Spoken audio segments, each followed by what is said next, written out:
در سال 2023 اولین محصولاتی که نرخ آن بالا رفت و خریداران را حیرت زده کرد این پیاز بود. نرخ پیاز در یک ماه آخر در بازارهای تاجیکستان نظر به سال گذشته بیش از 50% بالا رفته است. فروشندگان میگویند با آنها با این نرخ سودا کردن آسان نیست و در بین دهقان و خریدار خجالت زده شدند.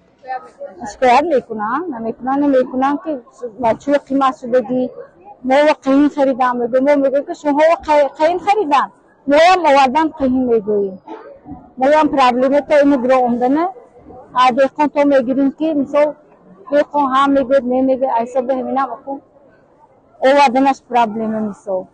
ما البته گمان داریم که ماهای آینده انشالله که اگر حاصلهای نو دسترس کنیم اگر باز هم طرفدار هستیم که نرخ پایان رود خریدار آخر باید نرخ را مثال به تاب دل خود گیرد.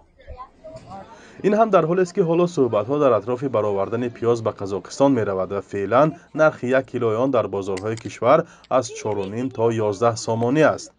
به قول بعضی از کارشناسان در شرایط حاضره که نرخ پیاز و دیگر نوع سبزیجات در حال افزایش است و طلبات داخلی را نمیتوان قانع کرد، پیشنهاد صادرات پیاز کاری آسان نیست.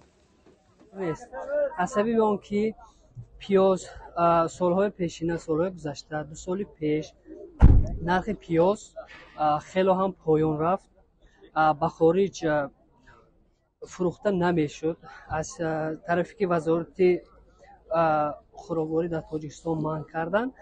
امسال باشد از سبب که صاحبکارا بسیار دهقانان زیان دیدن بسیاری ها بس کردن کشتکاری پیاز را و سبب این کمی سرماهای همین سال هم تاثیر خود را گذاشت به نرخ.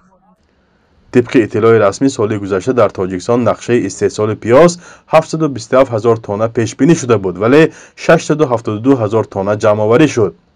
با اطلاع وزارت کشاورزی در سال 2022 نسبت به یک سال قبل بیشتر از 2500 گکتار کمتر پیاز کشت شد.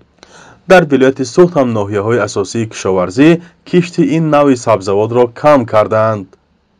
ما سال جاری اگر گویم اگر در همین شکل‌های خوشگداری در میدان 3866 گکتار ما کشت پیاز گذراندیم. از جمله در کارخانه کشاورزی در میدان 3443 گکتار که این نسبت سال گذشته 845 گکتار کم میشه. کمشوی کشتی پیاز در ناحیه‌های مثل اشت، مثل موجان فرودی و جبار رسولوف دیده شد. پیاز یکی از محصولات سر استعمال برای عائله‌ها در تاجیکستان است و هر گونه تغییر نرخ آن مورد توجه مردم قرار می‌گیرد. دهقانان میگویند به سبب گرانی نوری‌های مینرالی، سهم کارگر و آب پالایزی کار را در این نوع سبزیجات کاهش دادند.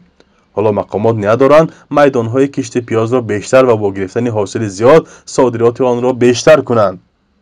حاصل سبزیجاتی که سرنوشتش معلوم نیست و کشاورزان خواهان فراهم ساختن شرایط مساعد هستند.